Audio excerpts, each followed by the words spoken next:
The show is about to begin.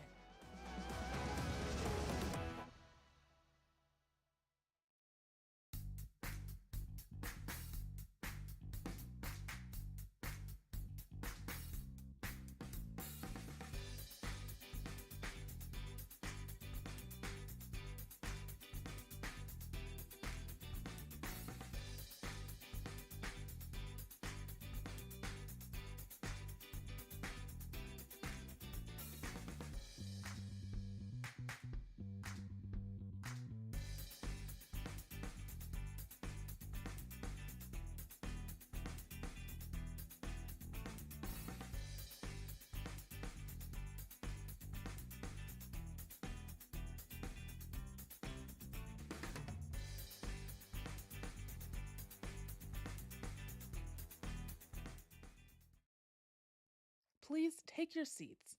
Axios Local's Strengthening the Regional Talent Pipeline is about to begin.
Welcome aboard.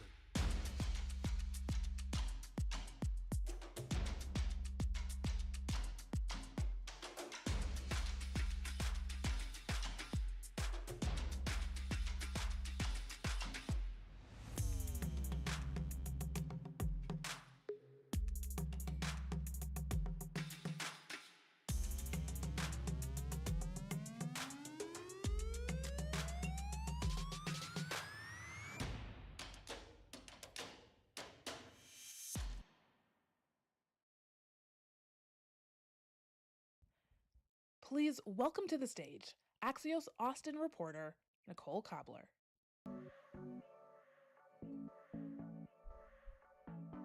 Hi, everyone. Good morning. Thank you for joining us today. I'm Nicole Cobbler. I'm one of the reporters and co-authors of Axios Austin. If you're already a subscriber, thank you so much, and thanks for being here.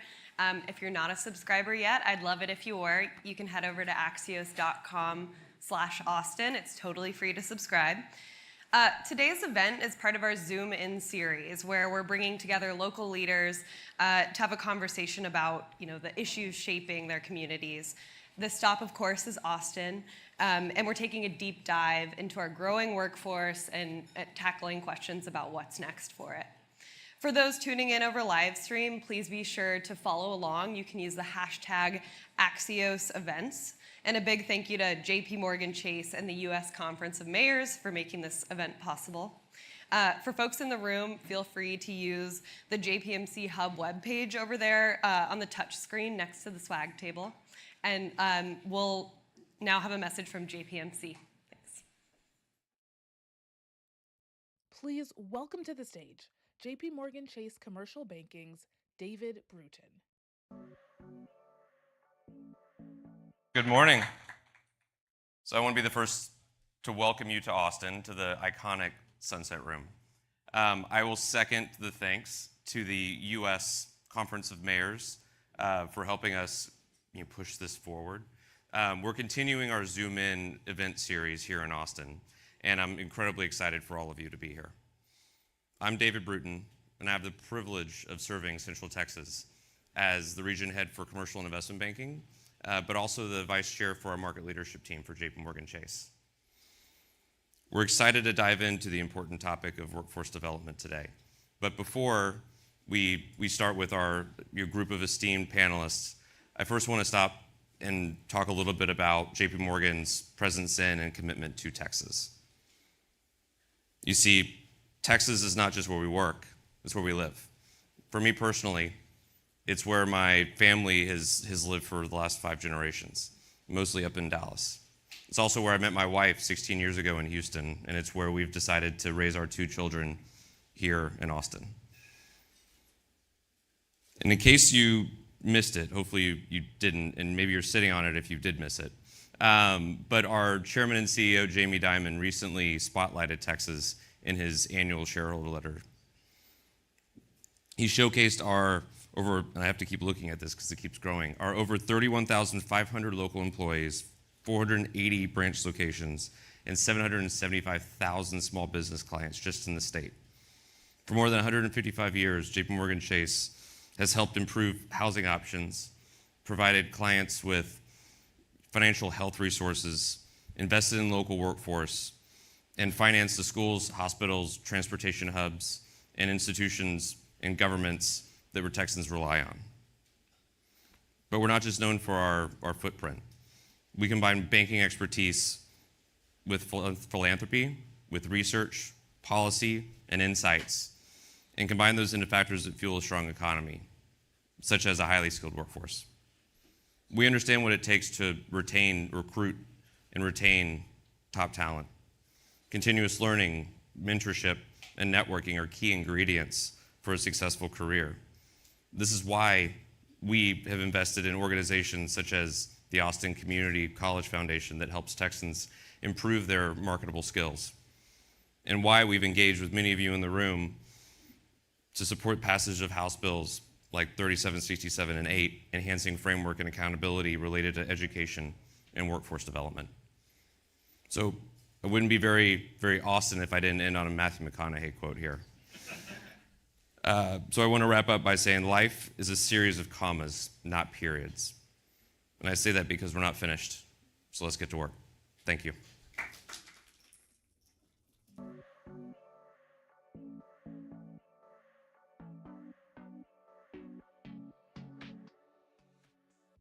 Welcoming back to the stage, Nicole Cobbler.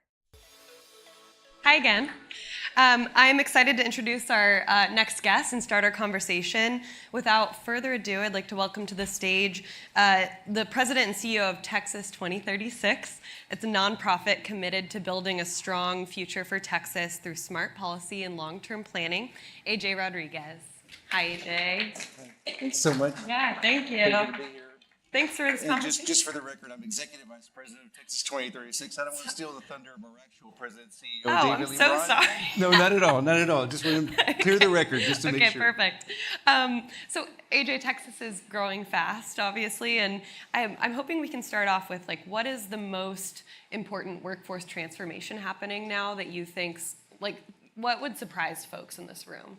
Well, first off, you're right about Texas growing fast. We've got 31 million people today, and we're expecting 4 million people between now and our bicentennial Texas in 2036. And by the way, I just want to acknowledge, I've got several of our team members here from 2036, and I just want to acknowledge just the great work that they do in all that we're working on.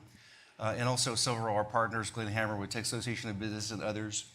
I think one of the things that's just transformational from the standpoint of the entire nation and what's going to put Texas on the map is what's happened with our community college finance reform work that we did last session with HB 8 and its implementation, essentially focus on student outcomes, ensuring that we're going to an outcomes-based system, which is, as I was mentioning earlier, is really a business system of focus as opposed to an enrollment-based system.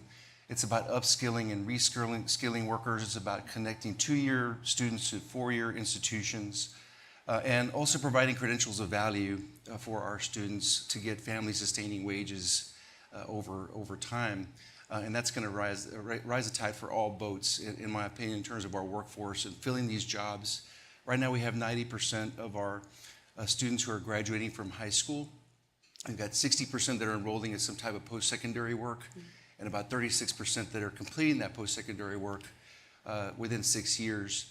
We need to essentially invert those numbers to 63% Yeah. in terms of How do we post-secondary close accomplishment. that gap? Right. And that's part of what we're doing in terms of focusing on this legislation, the legislation that's put in place, the implementation of this, and ultimately ensuring that the 4 years are talking with the 2 years are talking with the ISDs, convening these groups to collaborate, work together to essentially produce these opportunities for students in the future.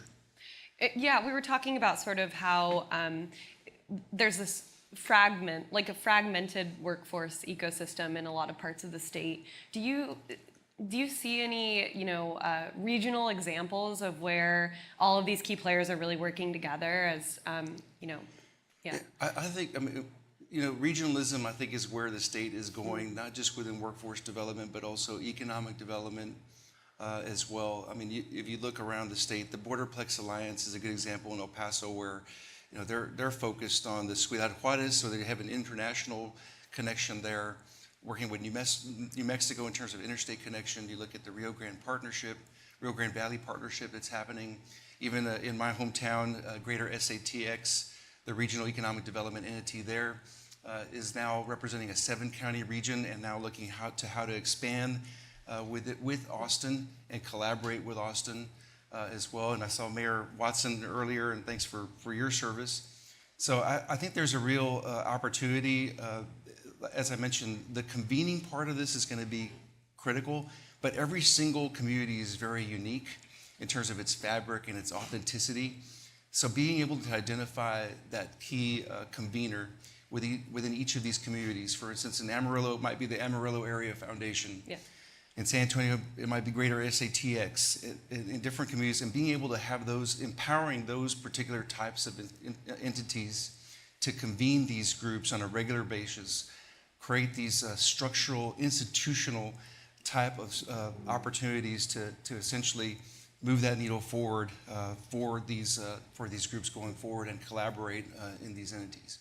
Can you talk a little bit more about the Austin-San Antonio corridor? And I would love to. Yeah. Given that I have to drive it, almost every week. I'm sorry. Here. No, it's okay. I take SH-130. It's great. So, there's so much opportunity. You see, with Silicon Hills in Austin, Yeah. and now what's happening in San Antonio with Cyber Command, and the connectivity to share opportunities for learning. You have now with UT San Antonio that's going to collaborate, and we're actually merged with UT Health Science Center San Antonio and become UT San Antonio, the 2 of the 3 largest institutions in the entire state, 70 miles apart. So the opportunities for collaboration are just immense between these 2 entities. And Texas itself is now leading the nation with R1 institutions. As of this year, we surpassed California. We've got 16 R1 institutions now across the state. And we cannot underestimate what that's going to do for us from the standpoint of research and innovation and attraction of graduate students and doctoral programs and everything else that goes with that. I like to say there's no better hospitality tourism program than bring somebody in to get a degree over 4 to 6 to 8 years and have them here living our lifestyle, understanding what the culture is, and bringing their families and getting jobs here. So there's a terrific opportunity that exists with the interplay between the economies of our 2 cities, and not just our 2 cities going north, but the entire triangle in terms of Dallas and Houston and what's happening in those areas, and then going down and forming a diamond all the way south to Brownsville. So there's a real opportunity to start thinking about this from a regional perspective as we focus on pitching our different areas of opportunity and expertise within industry. Right. How do we make sure that rural students don't get left out of this equation? Yeah, I think that's a really important point. One of the pieces of legislation that's going through right now, HB 120, which is career and technical education, is working to expand that those programs across rural communities, in addition to doubling down on those programs where they're really working. Right. So I think that's an opportunity. Obviously, what we focused on two sessions ago and last session with broadband expansion is another area that we're focused on there. Our rural communities represent a population that's greater than 40% of the United States in terms of the states' populations. So although the majority of the growth has happened in our urban centers, those rural communities represent a terrific opportunity for us to expand. And by the way, I've had the good fortune of being able to tour these different regions and cities, and just the innovation and the modernization, and they're going in and just reinvesting in these downtowns, and what's happening throughout the entire state is entirely exciting. And we can count that due to the 1,500 people that are moving to Texas every single day, not bringing energy or roads or water, but that's what we're here for in terms of trying to ensure that their future is taken care of. Yeah. Well, like you said, there's momentum right now in the legislature to expand that career and technical education.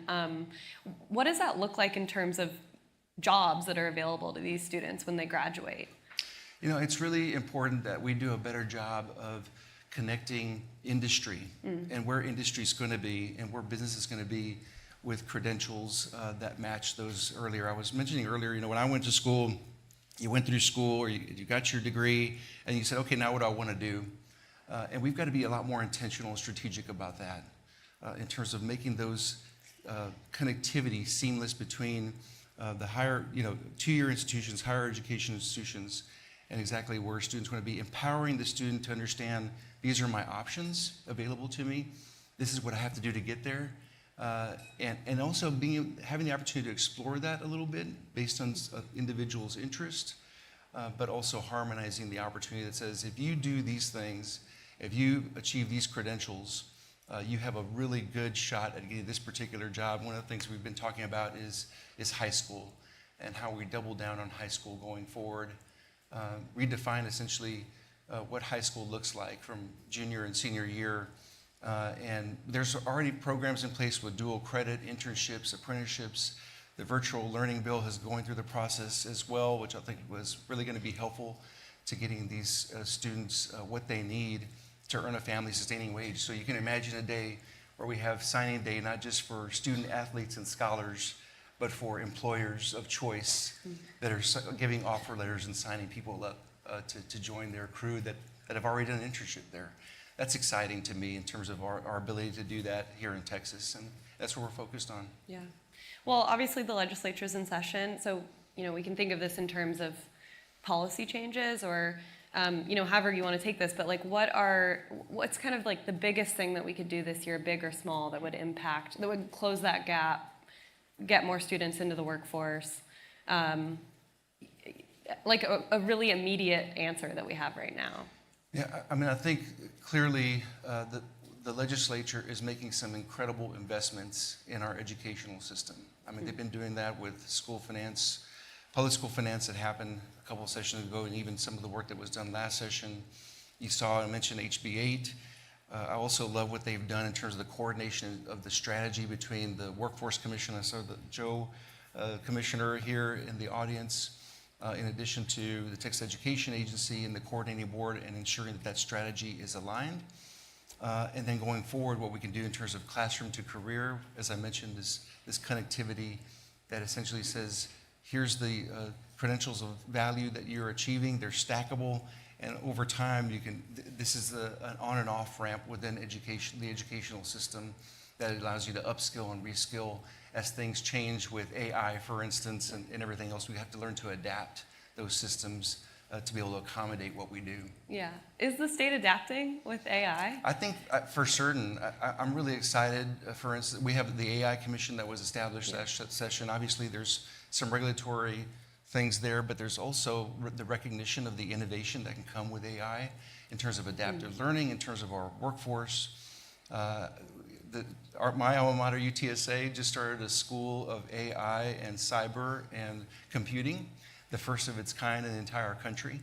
And so I think there's a real recognition there that this is an opportunity for Texas, and we need to double down on those investments. And I was mentioning investments. The state, we've been very blessed in Texas that we've had, these record surpluses for the last two bienniums. $38 billion, I think it turned out to be last session, $24 billion this session. We are the envy of the nation as it relates to that amount of opportunity to invest in our future. And every generation, every single generation wants for the next generation just to do better, in my estimation. So our folks at Texas 2036 know that we are all, glass is 60% full, and we are really optimistic about what's going to happen this particular session in terms of investment in education and water and a number of other areas as well. Awesome. Well, we're out of time, AJ. No. Thank you for joining us. Thank you. Stay right there and we'll continue our conversation. Thank you all.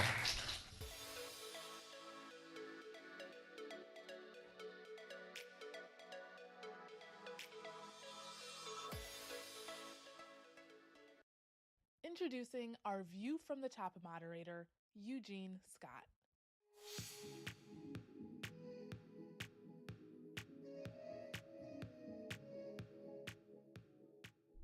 Good morning, everyone. I am Eugene Scott, and conversations like today's would not even be possible without our partners. So we want to send a huge thank you to JP Morgan Chase for making this all possible.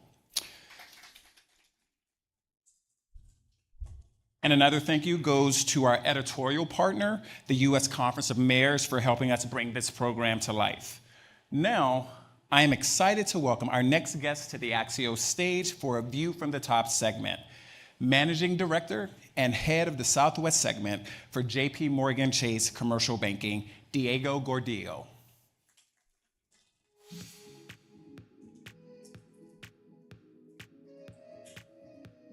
Morning. Good to see you. Good morning, everybody. Morning. So there's a lot to talk about. You think? I think. First of all, there's a lot of uncertainty about the economy at this moment. Given your role leading JP Morgan Chase's middle market business here in the Southwest, I'd love to know what you are hearing from local businesses about how they are processing this current macroeconomic moment. Sure. So before I start, I want to shout out to this pamphlet, What Works. It's from our team about career pathways. It's on your chair, so please take a look at it. So let me answer that, but before answering, maybe let's go back to the beginning of the year. And why the beginning of the year?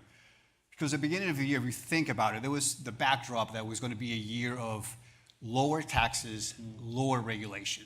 So there was high optimism in the business community, from CEOs to just business owners.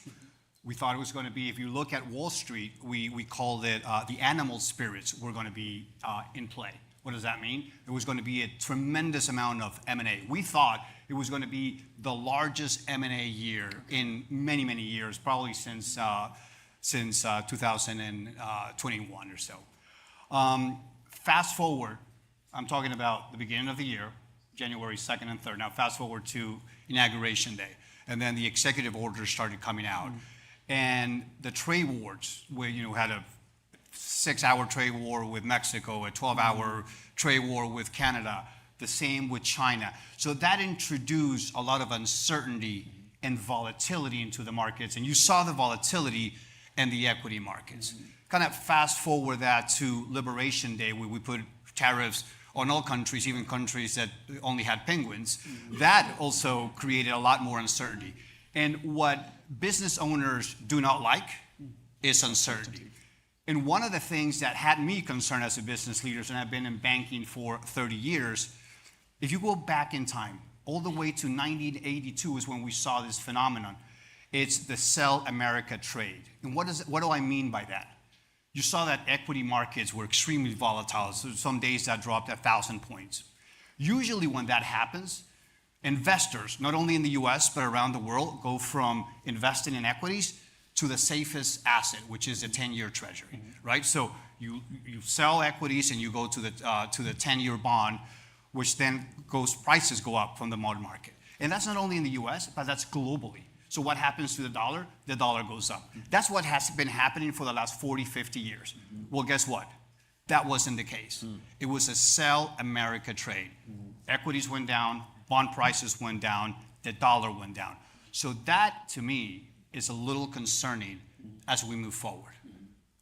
But since we're talking about a timeline, when we were preparing for this interview was Friday. Well, over the weekend, we had a great development, and now it looks like we have for 3 months a deal with China, where now it's maybe putting more certainty into what's happening.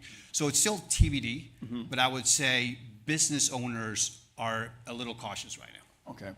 So I know you work with many of those business owners here in Austin. Can you share with us some of the key ways you're advising them in this moment? Yes, it's basically make sure you have ample liquidity. I want to say that to all business owners, make sure you raise capital when you don't need it, because when you need it, that's the toughest part. I think business owners are, like I said, they're waiting, and we're saying same thing. Probably wait and let's see how things play out before you go into a big capex, before you go into a big hiring spree. So I would say for the next 3 months or so, it's going to be a little pause. We're also advising clients from a workforce perspective, this is the time to train your workforce. I think 60% of employees by 2027 will need some type of upskilling, right? And you're going to need more training, but only half of them have the right pathways to get to where they need to be. So our message would be to business owners, invest in your people to reduce attrition, because ultimately that helps your bottom line. So I think we're going to see more of that. JP Morgan Chase CEO Jamie Dimon mentioned Texas's economic growth and the firm's presence in this state in his 2024 letter to shareholders. Can you tell us more about how JP Morgan is supporting consumers and businesses in Texas and why it's important to your firm? It's important because we love Texas. It's a open for business. It's a can-do attitude. We've been in the state, like my partner David said, for 155 years, right? We've contributed over $1 billion in 2023 to goods and services from JP Morgan for local businesses. We bank over 775,000 small businesses, over 8.5 million consumer across the state. On the large end, middle market and large end companies, we bank over 5,000 of them, providing close to $1 trillion of capital in the last 5 years. $1 trillion. That's the 20th largest GDP in the world, right? So we are super bullish on Texas. We love Texas, and we're going to continue to invest in Texas. Awesome. We know JP Morgan, as you noted, is a significant employer in Texas statewide. Tell me more about your presence in the state as an employer and supporter of local workforce. Yeah. So go back to JP Morgan Chase, New York Bank, a couple of 100 years. But guess what? We have more employees in Texas than we have in New York City or New York State or in any other state. We have over 31,000 employees across the state. 4,000 veterans we employ in the entire state. About 800 employees here locally. And we're just going to continue to hire people because we believe in the Texas dream. Awesome. How is JP Morgan engaging with local communities in Texas to support workforce development and economic growth? Yes, so we also help and bank over 400 government agencies, universities, schools, hospitals. We basically go into the communities and invest. We've given over $100 million of philanthropy for workforce development. So we're super committed, and like I said, we're going to continue to invest in Texas regardless what happens to the macro environment. That's encouraging. Well, here at Axios, we like to close our interviews with one fun thing. And you mentioned earlier you've been in banking, I believe, 30 years. What's a job that you had that would probably surprise most people you worked with before you got into banking? Yes, it was the best job I had before getting into banking. I'm from Argentina, you can tell from the accent, I'm not from Texas. And in Argentina, you're growing up, you want to be a professional soccer player. So that's why I came here, to be a professional soccer player. Played 1 year until my wife told me to get a life and get a job. So that cut it quickly and started at banking at JP Morgan about 30 years ago. Well, awesome. I'm sure Texas and JP Morgan are glad you made that pivot. Thank you so much. Diego, thank you so much for joining us. And you all please stick around with us for a few more conversations. Thank you, guys.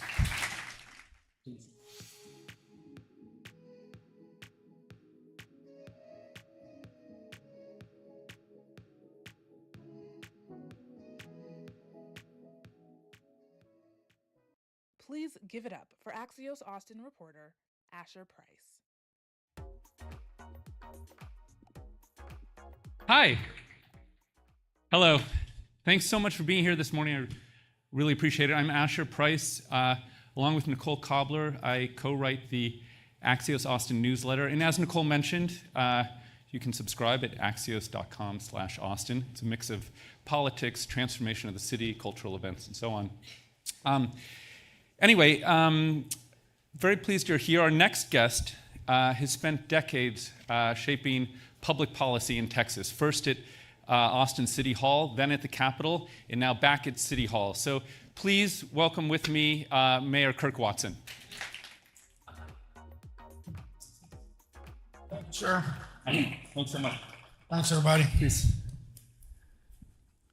So just to start things off, you know, in a way, I think the backdrop of this conversation is the city is facing a budget deficit.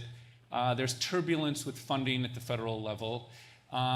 So I wondered if you could explain why it's important for the city to invest, as it already has. I think last year it invested $5 million in this Austin Infrastructure Academy, Right. this recruiting hub, training hub. Why is it important for the city to continue to invest in that kind of initiative, given the fiscal landscape that we're in? Yeah, well, I think the question may answer itself in a lot of ways, and that is if Austin wants to continue to be a place that people can make a life, raise their families, have family-sustaining careers, we need to make sure we're very intentional about how we go about doing that. A key part of that, by the way, is how do we make Austin affordable? And a part of the way I've always approached this is, of course, we've done more in the last couple of years on housing than ever before in Austin. I mean, we're in the vanguard nationally when it comes to housing, but there's a flip side to that affordability coin. I can make something more affordable by making it cheaper or providing more supply so that the market reacts to it. But another way I can make something affordable is by putting more money in your pocket. You can afford to do more. And one of the things that we needed to do in Austin, in my view, is have an intentional focus on how we put more money into people's pockets. The second part of that is I think in order for Austin to stay Austin, to be this goose that laid the golden egg and remain that goose that laid the golden egg, is we have to be what I refer to as a complete city. And what I mean by that is it can't just be the city that's a tech darling. It has to be a city that everyone can participate into. It's a city where everybody gets to bring their flavors to it. And that may mean people that aren't getting 4-year degrees or things of that nature. And so the Austin Infrastructure Academy is geared at just that. Not to mention the fact that we have a real need in that we've got $25 billion worth of infrastructure projects going on in this big growing city. And in order to be able to carry those out, we need more people that are able to do those jobs. So we're leaning into that economic development sector because it meets so many of our needs. And how concerned are you that some of those jobs won't materialize, even though there are a lot of infrastructure projects ongoing or that are planned? A lot of them are, dependent on federal aid, airport expansion. Meanwhile, the state legislature is trying to kneecap Project Connect plans, the city's big I haven't heard. city's big transportation I got to go. project. I mean, it seems like there's a lot of potential jobs going on, but also there's this kind of reining in of money. So wondered if you could, address that. Sure. I do worry about all those different things you just talked about, but I don't worry about it in a global sense and what we need to do to make sure we have people able to get into these jobs. Let me just give you a couple of examples.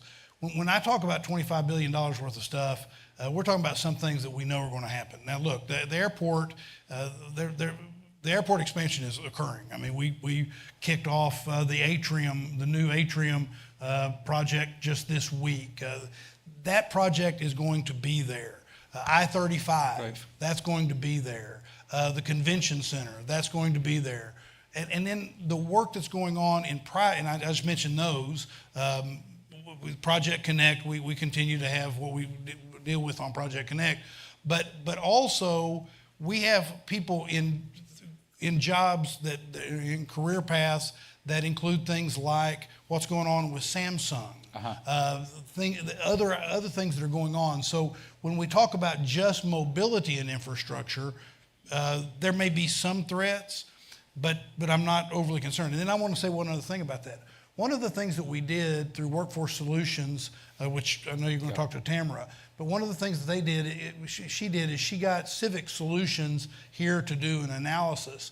And what we determined was that we needed about 10,000 people a year doing these jobs for the next decade. And here's the kicker. If we just let it happen organically without the Austin Infrastructure Academy, we would be about 4,000 people per year behind. So I'm not, there's a lot of room in there, both ways, if you will. And I think we'll do well with that. I'm not that it concerns you because you want to have the money and you want to make sure those projects go on because they're needed projects. But I think we are on the right path and we need to, as I say, lean into it. Yeah. Thanks. It's shaping up to be a dangerously hot day outside. That's what I'm told. And the city had passed this ordinance mandating breaks for construction workers, and then in 2023 the legislature overrode that. So in this kind of atmosphere that's rife with partisanship and political chaos, how do cities navigate their infrastructure, workforce development goals in this state and federal atmosphere? Well, I had three quick thoughts when you said that. One is you make sure you have reliable partners. So, for example, what we're doing with ACC as part of the Austin Infrastructure Academy. ACC is a key part of that, including using bond money, and by the way, that gets back to the infrastructure, right? ACC using bond money to actually build the front door, if you will, the space that will be the Austin Infrastructure Academy. In addition to that, the trade unions and the folks on the ground here locally have to be a key part of that. So you focus on partners that you know are going to be reliable partners, and you don't have to worry about them stabbing you in the back down the road, right? The second thought that I had when you asked that question is we need to make sure that we're focused on getting it done. With all the chaos and BS and all of the desire, it seems, for some just to find out how they can make a partisan political play, local government has to step up and get the job done. And so what I encourage people at City Hall to do is focus on what our job is, get that done, and that way you move forward. And then the final thing I'll say about it is that we have real needs. See, one of the great things about being mayor of Austin, Texas, and living in Austin, Texas, is that some of our biggest challenges are the result of success. That's what we need to manage this success well. That may call us to every now and then pull back on something because of budgets and those kinds of things. But in most instances, what we need to do is we need to be focused on how we keep managing that success and how we keep going. And that kind of gets back to doing the job. The legislature is going to do what the legislature is going to do. The good news for me, by the way, on that specific thing you talked about, is in talking to a lot of our job creators that are out there doing these infrastructure jobs, they're giving people time. They recognize if they want people to be able to work on their jobs, they can't work them to death. I mean, literally in some instances. And so they're going to do the right thing most of the time. And then we'll just have to let the legislature do what it does in some instances. And your relationship with your former colleagues at the Capitol, what are you seeing in terms when you go talk to them? I mean, are they receptive to to these arguments? Are they the same in public as they are in private? Well, look, one of the I actually enjoy going up to the Capitol, which that probably disqualifies me from office, right? Just saying that out loud, but I enjoy going up there because of the relationships. I've got long-standing friendships, and so that really opens the door in a lot of instances to being able to explain how things work. And I don't talk about specific bills much during the course of the legislative session. I wait till it's over because, by the way, sine die is a Latin term for don't count your chickens. And so I pay close attention to not doing those kinds of things. But the relationships matter. And yes, in many instances, now if it's just a partisan thing or it's just something that you can't deal with, but there are specific examples of saying, here's why we need to be able to do these. I got a good example. One good example is the threat that if you don't clean up a homeless encampment fast enough, we will withhold sales tax revenue. Well, okay, that sounds like a practical thing. The problem with that is that that's the same revenue I need to clean up the encampment, right? And so from a practical standpoint, it makes a problem. Not to mention that about 3/4 of sales tax pays for public safety, with 100% of property tax paying for public safety in the general fund budget. So you're actually asking me to cut public safety at the same time you're saying do something else. Being able to explain those things and have the relationship where you can get in the door to do that does make a difference. Yeah. Well, just the last question here, and thanks again for joining us. I'm happy to do this. It's great. I'm glad we're doing it. You earlier had tied workforce development and affordability. As obvious as it might be to you, why is it important that people who work in Austin can also live here? Well, two quick responses to that. One is that what I said a minute ago, I want Austin to be a place where everybody gets to bring their flavor to the place, because that's kind of what I fell in love with about this town. I say it all the time. Some of you may have heard me say it. The number one bumper sticker and T-shirt in this town for the last couple of decades has not been what it ought to be. Kirk Watson for Austin Mayor. The number one bumper sticker and T-shirt has been keep Austin weird, right? And what that's always meant to me is keep Austin open, because the first time I hear an idea, many times I think, ooh, that's weird. But the truth of the matter is it becomes something special. I mean, let's face it, I've met some folks where I go, but that becomes a good friend because they're bringing something special. We need to be a place that can be a complete city where everybody gets to participate that way. The other thing is that we have been blessed in this community with a fountain of youth. And that fountain of youth is that little public university we have down the street, and HT and St. Ed's and Concordia and ACC. And what happens is every year, thousands of new people come to this town, young people come to this town with new music, new thinking, new ideas, greater diversity, all of those things. And then they fall in love with it like we did, and they say, ooh, I never want to leave. But if they can't afford to be here, if they can't afford how to stay, then we lose them. And if we want to attract and retain the kind of workers that we've been talking about all morning, we have to be able to do that. So that's why I am so laser focused on getting the job done to make this a continually livable city. On that note, thank you very much. Thank you all. Asher, thank you. Thanks a lot. Watch your step.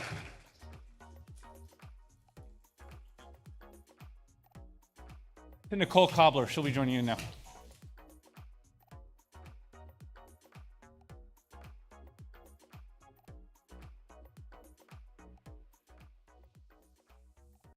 Welcoming back to the stage, Nicole Cobbler. Hi again. Our next guest brings a statewide perspective to job training, business needs, and the future of work in Texas.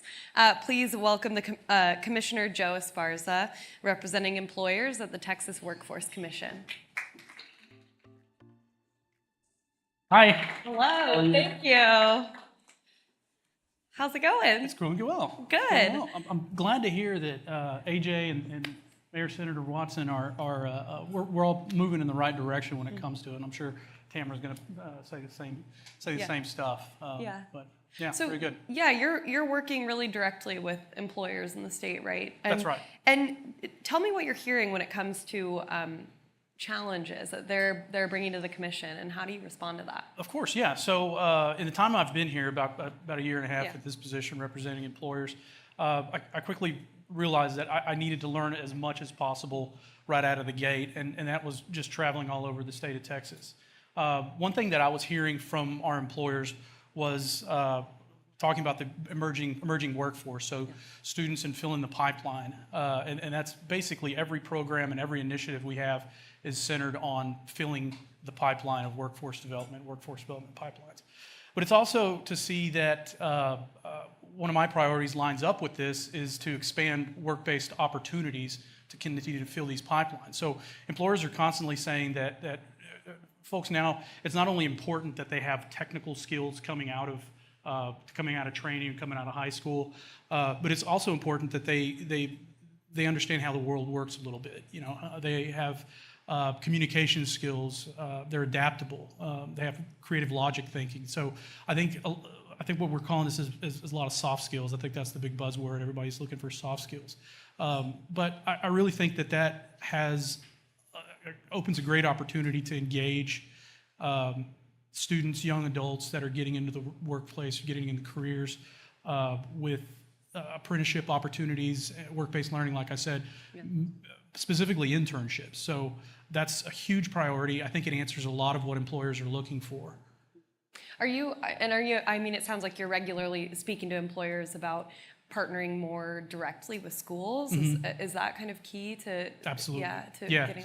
Absolutely. You're going to hear a lot. It's partnerships. Yeah. We've heard it already from the two speakers before us. Partnership is very much key. We always look to see partners with somebody who knows more than you do, right? I think that's that's just kind of the mentorship model.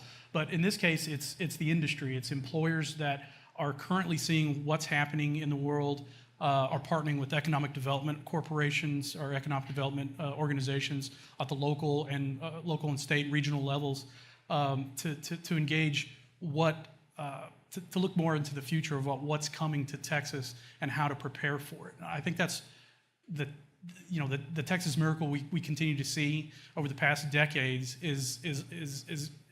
comes about because we have an ability to see in the future about what industry is coming, and that we're engaging the right gears to fulfill that work.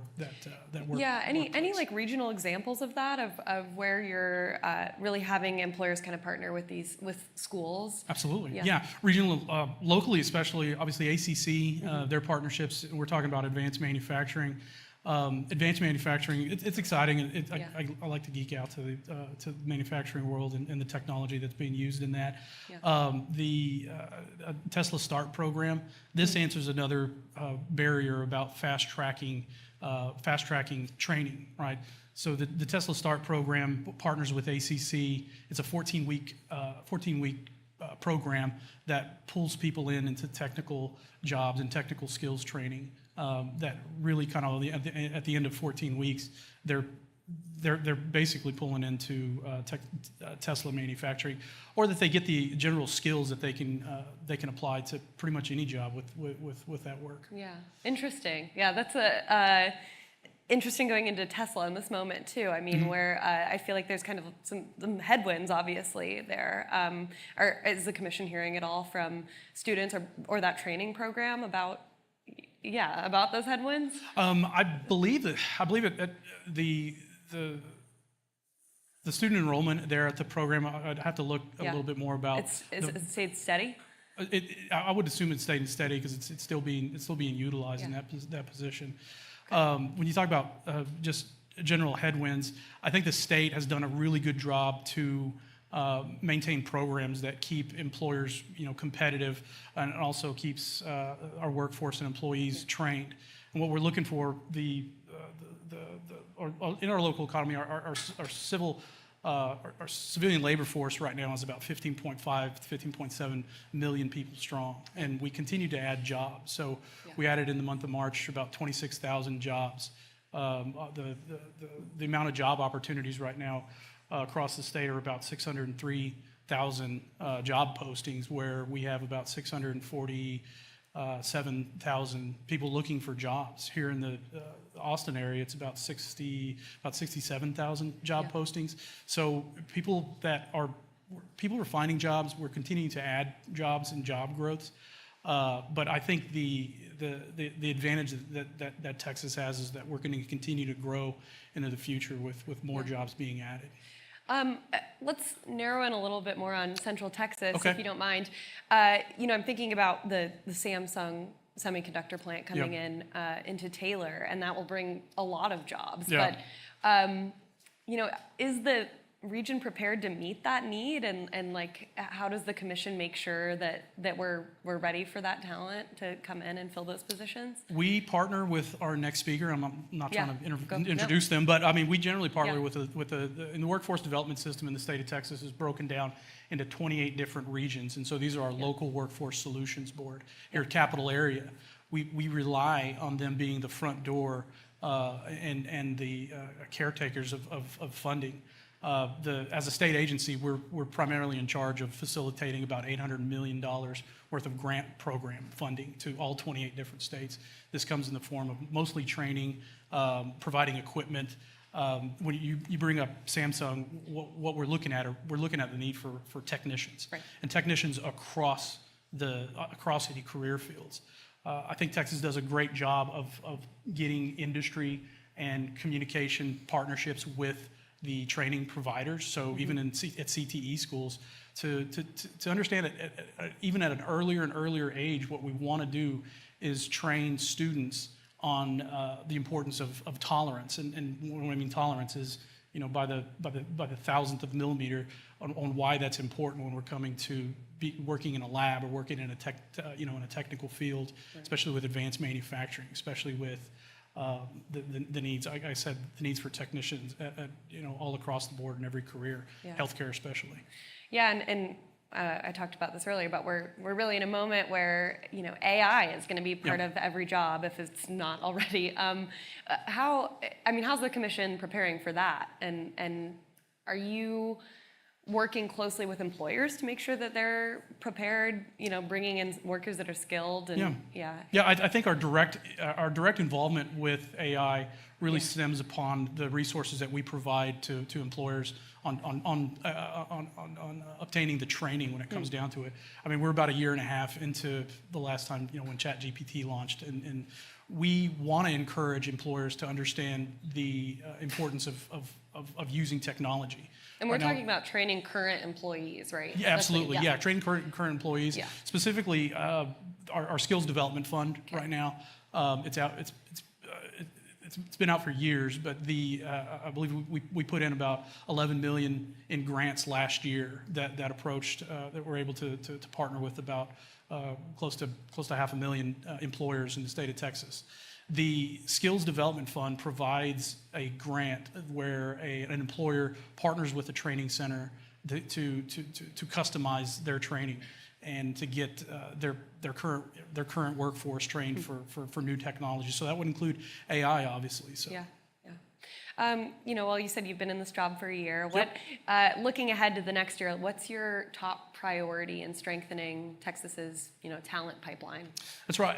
Having serving, kind of a shorter term, I think the biggest bang for my time that I can approach is making sure those internship opportunities are understood, or that we can help employers understand the need for internship to provide work-based learning, but also an idea about what the environment's like, what's an office job like. We have great programs, the Texas Intern Network, where we host conferences all over the state on engaging employers and students, and I think this is a huge boon to a lot of the local community colleges and their strategic plans that may need to strengthen a little bit more of that employer and student engagement. We literally put them in the room together so that students are almost interviewing the career that they're looking at, trying to find out if it's something that they're interested in.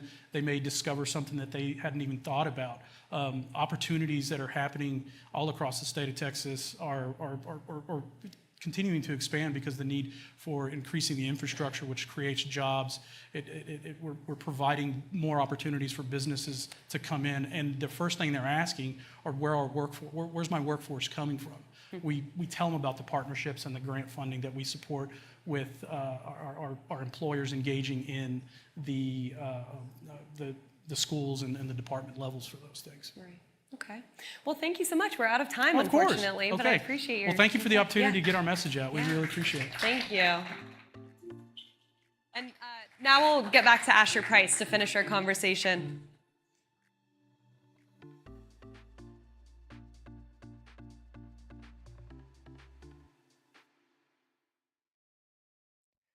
Welcoming back to the stage, Asher Price. Hello, I'm back. To close out this morning's program, I'm going to be joined now by a leader who's helping Central Texans connect to their careers through training and innovation. So please welcome to the stage Tamara Atkinson, CEO of Workforce Solutions Capital Area. Thank you. I'll accept this. Thank you. Thank you so much. Yeah, thank you. Good morning. Good morning. So I think just to start, maybe you could let people know for a moment what Capital Area Workforce Solutions is, and also maybe one or two of your successes and barriers up ahead. Okay, absolutely. So first of all, thank you for the invitation. Thank you, Axios. Thank you, JP Morgan Chase, for the sponsorship. It's great to be here with you today. So Workforce Solutions supports and connects local people to careers. So everything that we do is about supporting our local community. Many of your previous speakers today talked about the need for the workforce, building a local talent pool. That's exactly what we do. We are unapologetically focused on local people having skills to get into local jobs. Some of our, you ask about barriers?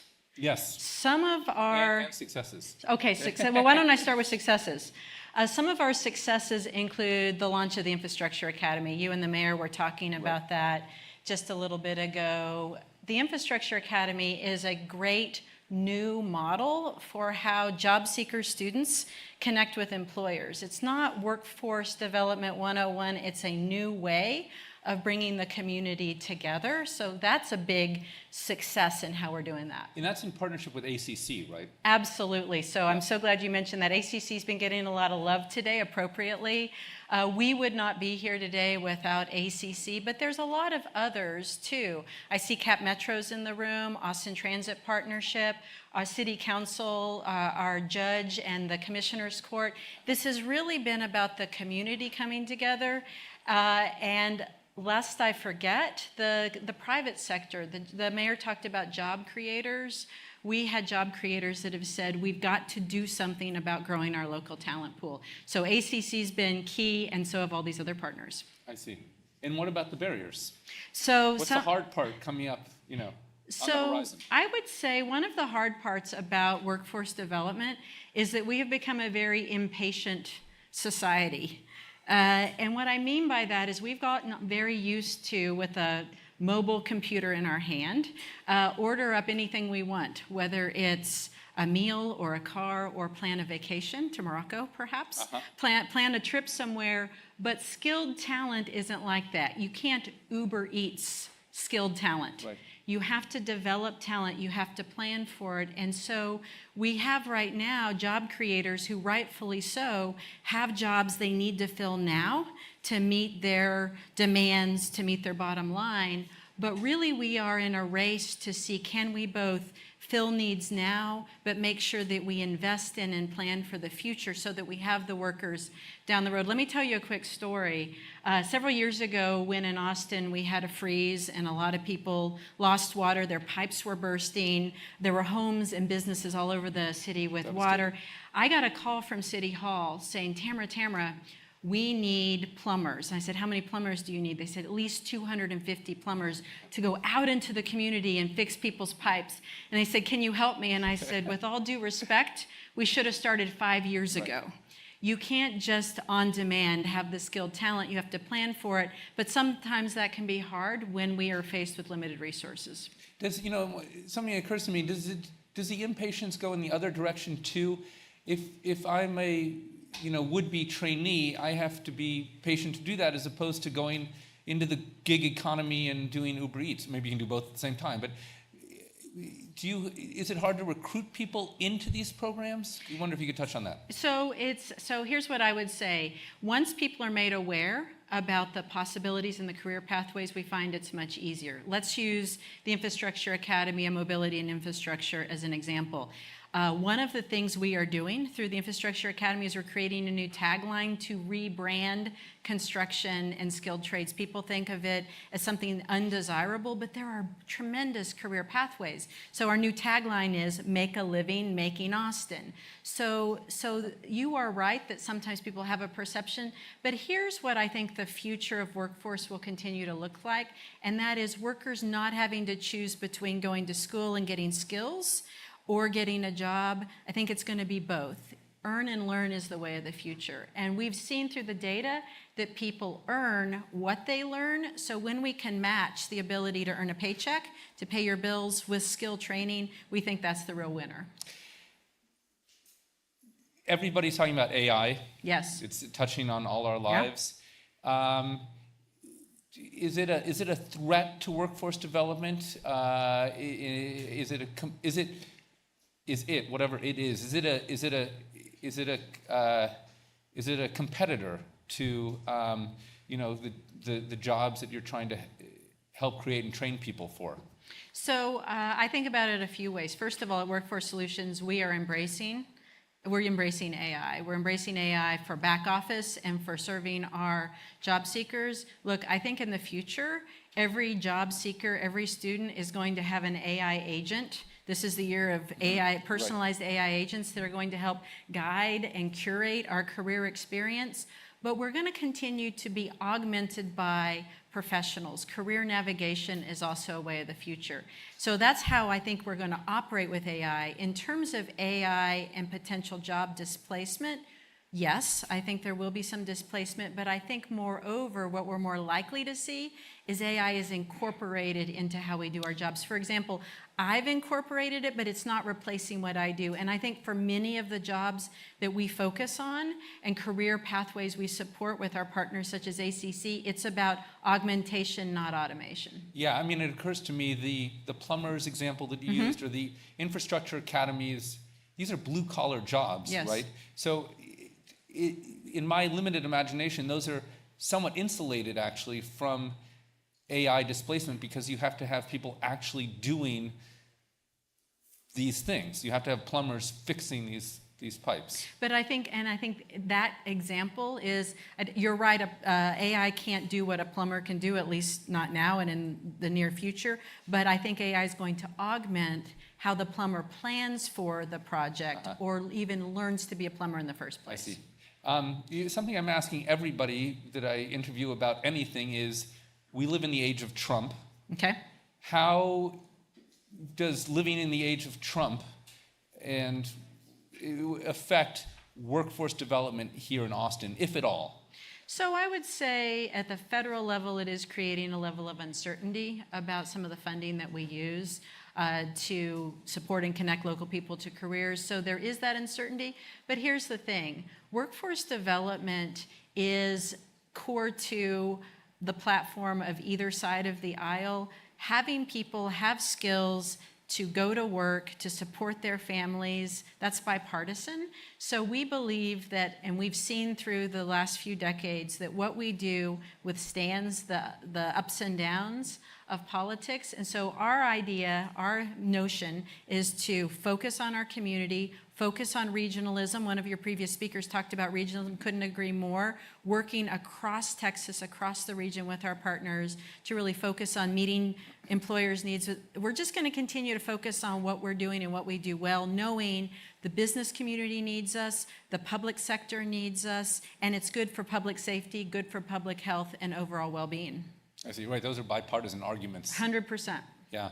I saw a Workforce Solutions Capital Area report from a year or two ago that women make up, I think it was 14% of the mobility and infrastructure workforce, which is a lot of what this conversation is around nowadays, is mobility and infrastructure, the highway, the airport, et cetera.